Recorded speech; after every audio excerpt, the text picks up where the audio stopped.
बिस्मिल्लाहिर्रहमानिर्रहीम। अस्सलाम वालेकुम students and welcome to my channel. तो यह आ गया हमारा आज का ENG 001 का पेपर जो मैं आपके साथ शेयर करूंगा।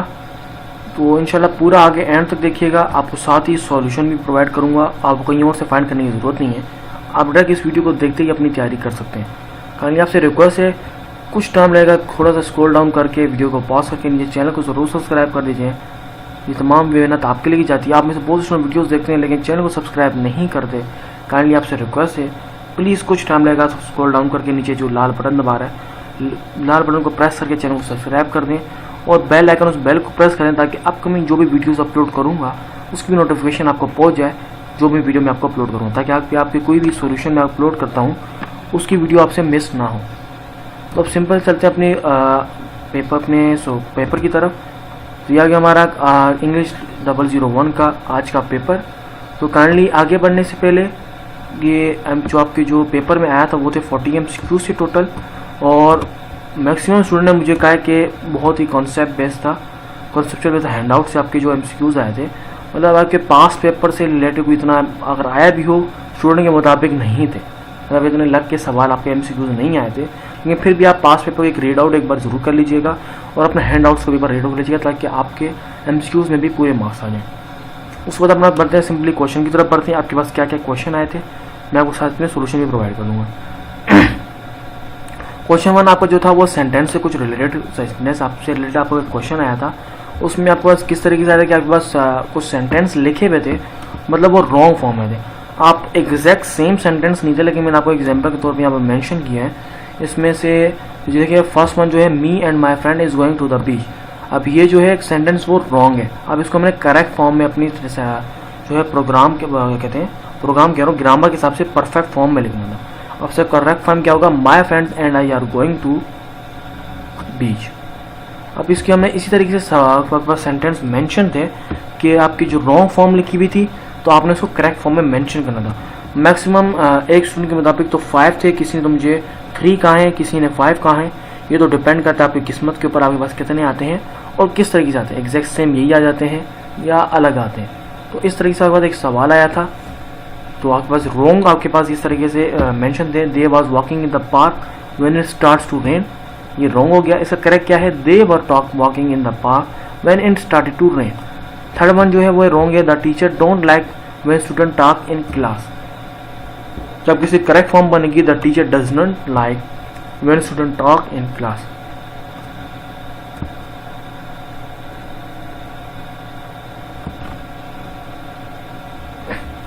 अब चलते हैं नेक्स्ट क्वेश्चन की तरफ। नेक्स्ट क्वेश्चन था तो आपका तो वो फिल्म बेस पे था, सेम आंसर जो है, जो पॉइंट्स मैंने यहाँ मेंशन किए हैं, आया इसी तरह के आंसर था, लेकिन सेम इसी तरह कहते हैं। कुछ इसमें से एक जो था ये स्टूडेंट के मुताबिक आया था, ये चिल्ड्रन वाला, और मेरे ख्याल से ये फ्लैट वाला था। ये दो आपके पेपर में आए थे। तो इस तरह का एक बार सवाल है, टोटल 5 है, मैं आपको तमाम सामने मेंशन कर देता हूँ। जो पहला था उसमें क्या था देखिए, अब इस तरीके से था कि फिल द ब्लैंक्स थी कि ब्लैंक के पास मेंशन है, she dash her keys on the kitchen counter. अब ये आपके पास ब्लैंक आ गई। अब नीचे आपको 2 आंसर दिए हुए थे, ए था लेफ्ट, बी था राइट। अब इसका आंसर जो बनता है वो लेफ्ट है, आगे आंसर हमने मेंशन किया हुआ है। तो इस तरीके से आपके पास फिल द ब्लैंक्स आई थी। टोटल आपको चॉइस 2 दी हुई थी, उसमें से आपने जो है करेक्ट फॉर्म फाइंड करके लिखनी थी। शी लेफ्ट हर, मतलब इसका आंसर बनता है she left her keys on the kitchen counter. Second था the children dash playing outside when it started to rain. तो कह रहे चिल्ड्रन डैश कर रहे थे playing outside when it started to rain.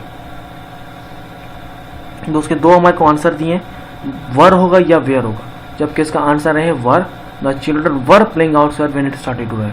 इसलिए जो थर्ड वन है वो है I can't believe he dash his flight. इसके 2 आंसर है मिस्ड या मिस्ड। तो इसका यहाँ पर जो आंसर आएगा वो आएगा मिस्ड आएगा, I can't believe he missed his flight. तो फोर्थ वन है, इसको देख लेते हैं, the teacher asked the students to dash their books and begin the test. इसके 2 ऑप्शन है, क्लोज या क्लोज, जबकि यहाँ पर आंसर आएगा वो है close. The teacher asked the student to close their books and begin the test. Fifth one है, the dash of the party was so loud that the neighbours called the police. अब noise या noise, अब कौन सा वाला noise है ये आपने खुद यहाँ पर डिसाइड करना है, जबकि यहाँ पर जो आएगा वो आएगा नॉइज आएगा। जो इसका आंसर बनता है वो है the noise of the party was so loud that the neighbours called the police. ये हो गया हमारे क्वेश्चन नंबर 2 का आंसर। और नेक्स्ट क्वेश्चन की तरफ बढ़ते हैं। हमारा जो है उसमें क्या गया, पैराग्राफ था, फाइंड करने थे हमने उसमें से। मैं इसको नेक्स्ट पेज पे ले आता हूँ। सिग्नल वर्ड्स में से हमने फाइंड करने थे और हमारे पास ये पूरा एक पैराग्राफ है। इसमें से इस तरीके से आपके पास आपको पैराग्राफ के पास चेंज भी आ सकता है, आपके पास सेम भी आ सकता है। इस तरीके से आपके पास एक पैराग्राफ मेंशन होगा, उससे रिलेटेड आपने फिर सिग्नल वर्ड जो उसमें यूज़ हुए हैं वो फाइंड करके लिखने थे। अब ये प्रॉपर एक हमारे पास सिग्नल वर्ड्स होते क्या है मैं आपको ये बता दूंगा। जो भी किसी खास पॉइंट की तरफ आपको पॉइंट को आपके उधर तस्वर करवाएं या मेंशन करवाएं, उन वर्ड्स को हम कहते हैं जो आपके सेंटेंस को बीच में ज्वाइन दें, आपको एक चीज़ की तरफ फोकस लेकर जाएं। उन पॉइंट्स को हम, उन वर्ड्स को हम कहते हैं सिग्नल वर्ड्स। जब ये पैराग्राफ हमारे पास मेंशन किया गया है, इसमें से हमने सिग्नल वर्ड्स फाइंड करके लिखे हैं, वो नीचे ये हैं। अब ये डिपेंड करता है वो आपको कितने यानी कि पॉइंट्स बोलते हैं, कितने पॉइंट्स हमें लिखने हैं, कितने सिग्नल वर्ड्स हमें निकाल के लिखने हैं। अब इस पैराग्राफ में हमने 5 सिग्नल वर्ड्स निकाल के लिखे हैं। जैसे ये फर्स्ट वन है कॉन्सिक्वेंटली, सेकेंड है डिस्पाइट, थर्ड है हाउएवर, 4 है ओवरऑल, 5th है हाईलाइटेड। अब ये तमाम सिग्नल वर्ड देखिए, आप इन्हीं से समझ जाएंगे हमें हाईलाइट कर रहे हैं, मतलब बता रहे हैं सेंटेंस में किसी न किसी चीज़ की तरफ हमें यानी कि बता रहे हैं, मेंशन बता रहे हैं। बात को कंटिन्यू करें। कंसिक्वेंटली यानी कि डिस्पाइट इसके मुताबिक, हाउएवर या तो फिर ओवरऑल या तो ओवरऑल, हाईलाइटेड किसी चीज़ को हाईलाइट के बारे में बताया जाता है। तो इन वर्ड्स को हम कहते हैं हाईलाइटेड, मतलब कि इन वर्ड्स को हम कहते हैं सिग्नल वर्ड्स कहते हैं। इस तरीके से एक पैराग्राफ आएगा, उसके अंदर आपने फाइंड करके लिखने हैं। अब जितने आपको मेंशन होंगे आपने उतने हैं। अगर आपको मेंशन नहीं है तो आप मैक्सिमम 3 लिख दें, ज़्यादा लिखने की जरूरत नहीं है। या अगर आपको ज़्यादा कंफर्म में आप 5 या 5 लिख दें, क्योंकि मिसाल अगर आपने एक मिस्टेक कर दी तो आपके मार्क्स डिडक्ट करिए जा सकें। अगर आपको कंफर्म में तमाम अच्छे खासे आप फाइंड कर लेते हैं तो आप ज़्यादा भी लिख सकते हैं। लेकिन कम से कम अगर आपको फाइंड करके मिल रहे हैं, आपको समझ आ रही है 3 जो एग्जैक्ट जो उन पर आप कंफर्म है कि ये सिग्नल वर्ड्स हैं, तो आप उनको 3 के 3 मेंशन कर लें। ठीक है, अब आगे बढ़ते हैं नेक्स्ट क्वेश्चन की तरफ। ये क्वेश्चन भी हमारा कंप्लीट हो गया, आंसर भी 4 था हमारे पास। ये कुछ स्टूडेंट का कहना था, बार ट्रू फॉल्स भी आई थी, तो सिंपली कुछ सेंटेंस वगैरह थे वो लिखे गए थे, हमें उनको बताना था कि ये ट्रू है या फॉल्स। बहुत ही ईजी था, बहुत ही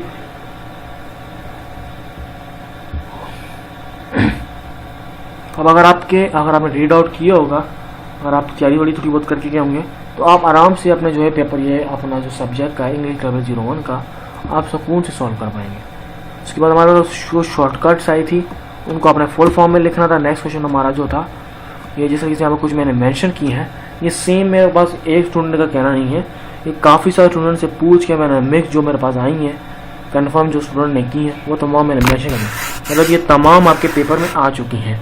ये मैंने अपनी तरफ से कोई भी नहीं लिखी है, ये स्टूडेंट के मुताबिक आपके पेपर्स में आई हैं। ये एक ही स्टूडेंट के पास ये तमाम नहीं आई हैं, लेकिन कुछ स्टूडेंट, काफ़ी सारे स्टूडेंट ने मेंशन की है जो उनको याद थी, उनके मुताबिक ये तमाम आपके पेपर्स में आ चुकी हैं। तो पीटीआई का आया था, पीटीआई की जो फुल फॉर्म बनती है वो बनती है पाकिस्तान तहरीक इंसाफ। पीआईए का फुल फॉर्म थी पाकिस्तान इंटरनेशनल एयरलाइन। और पीसीबी का था पाकिस्तान क्रिकेट बोर्ड। नादरा का था national database and registration authority. FBI का था फेडरल बोर्ड ऑफ रेवेन्यू। अच्छा, आईएसआई का भी आया था जिसका बनती है इंटरनेशनल सर्विस, इस तरह कुछ बनती है, मेरे ख्याल से मुझे कंफर्म नहीं है। आईएसआई का था और रॉ का था। रॉ का भी, ये 2 जो एजेंसीज हैं इनकी भी फुल फॉर्म मेंशन थी। ये भी मेरे पास टेक्स्ट है, मोबाइल पे देखकर मैं आपको बता रहा हूँ, तो ये भी आपके पास आया था। उसके बाद डेफिनेशन कुछ आई थी, उसे देख लेते हैं क्या क्या डेफिनेशन आई थी। नेक्स्ट जो क्वेश्चन हमारा है डेफिनेशन देख लेते हैं क्या क्या आपको मेंशन थी। सिग्नल वर्ड्स, उसकी आपको डेफिनेशन बताने की, आपको डिफाइन करना था। सिग्नल वर्ड्स यानी सिग्नल वर्ड होते क्या है। Signal words are words and phrase that help to indicate the relationship between different ideas and the structure of a text. They also known as transitional words or linking words. अच्छा देखिए यहाँ पर अब मैंने difference में जो मैंने बताया, डेफिनेशन जो बताई है, ये भी सेम जो मैंने ऊपर आपको बताया था पैराग्राफ के हिसाब से, मतलब 2 सेंटेंस को या रिलेशनशिप को बीच में इंडिकेट करता है, उन वर्ड्स को आप कहते हैं सिग्नल वर्ड्स। या तो इनका जो सिग्नल वर्ड्स का सेकेंड वर्ड ये भी है, आप ट्रांजिशन वर्ड्स या लिंकिंग वर्ड्स भी कह सकते हैं। ये इससे रिलेटेड भी आपके पास सवाल आ सकता है, तो काइंडली इस चीज़ को मायने बैठा लिएगा कि अब तक कौन आपके एमसीक्यूज नहीं आ जाए कि सिग्नल वर्ड्स को और क्या बोलते हैं। आपको ऑप्शन दिए हुए हैं तो उसमें आपको पता चाहिए कि ट्रांजिशन वर्ड्स को भी सिग्नल वर्ड्स कहते हैं और लिंकिंग वर्ड्स को भी आप सिग्नल वर्ड्स कह सकते हैं। तो आगे नेक्स्ट हमारी वर्ड की तरफ बढ़ते हैं, वो है क्लस्टर। क्लस्टर की डेफिनेशन में बताने दी, क्लस्टर है क्या? अ ग्रुप ऑफ कंप्यूटर्स और server that are connected and work together to provide a service such as web hosting or data storage. This is often referred to as a server, cluster or computer cluster. तो ये हो गया हमारे cluster की definition. उसके बाद आगे बढ़ते हैं नेक्स्ट क्वेश्चन की तरफ। नेक्स्ट क्वेश्चन जो हमारा है वो है what right characteristic of good summary. ये भी मैक्सिमम स्टूडेंट मुझे कहा उनके पास सेम ये सवाल आता है, सेम सवाल जो यानी कि कॉमन सवाल है वो मैंने कॉमन सवाल जो है वो ज़्यादा मेंशन किए ताकि आप यहाँ से अगर तैयारी करके देखें समझें तो आप अगर आगे पेपर देने जाए तो आपके पास एग्जैक्ट सेम आए तो आपकी आसानी भी हो और आपको पूरे मार्क्स मिले। तो ये सवाल मैक्सिमम स्टूडेंट का कहना था कि उनके पास आया था राइट करने के लिए हमें कैरेक्टरिस्टिक्स गुड समरी। तो सोल्यूशन देख लेते हैं, आंसर देख लेते हैं। आंसर है a good summary should capture the main ideas and key points of the original text in a concise and clear way. Here are some characteristics of a good summary. मेरा good summary होती क्या है, उसमें क्या आता है कि हम कैप्चर करते हैं आइडियाज़ और की पॉइंट्स को, जो ओरिजिनल टेक्स्ट होता है उनको टू द पॉइंट और कंसाइज करके लिखते हैं, उन्हें गुड समरी कहते हैं। कुछ कैरेक्टरिस्टिक्स हैं गुड समरी की, वो हमने यहाँ नीचे मेंशन की है। नंबर 1 है, साथ साथ मैं आपको हाईलाइट करता हूँ, 1 है कंसाइज, सेकेंड है एक्यूरेट, थर्ड है ऑब्जेक्टिव, फोर्थ है क्लियर, फिफ्थ है वेल ऑर्गेनाइज। अब कॉन्सेप्ट में क्या, a summary should be brief and to the point, conveying the most important information in as few words as possible. Concise में क्या होता है कि समरी में का मतलब है समरी करता है, ब्रीफ करता है, किसी पॉइंट को कन्वे करता है, मोस्ट इंपॉर्टेंट इंफॉर्मेशन को कुछ वर्ड्स के थ्रू पॉसिबल करता है। एक्यूरेट में समरी करता है, एक्यूरेटली रिप्रेजेंट करता है आइडियाज़ को, की पॉइंट्स को, ओरिजिनल टेक्स्ट को विदाउट डिस्टॉर्टिंग और मिस रिप्रेजेंटिंग देम। थर्ड है objective, a summary should B neutral and objective, avoiding personal opinions और biases and sticking to the facts presented in the original text. Fourth है clear, a summary should be easy to understand and free of jargon of technical language that may be difficult for the reader to follow. Fifth है well organized, a summary should be well organized with a clear structure that reflects the organization of the original text.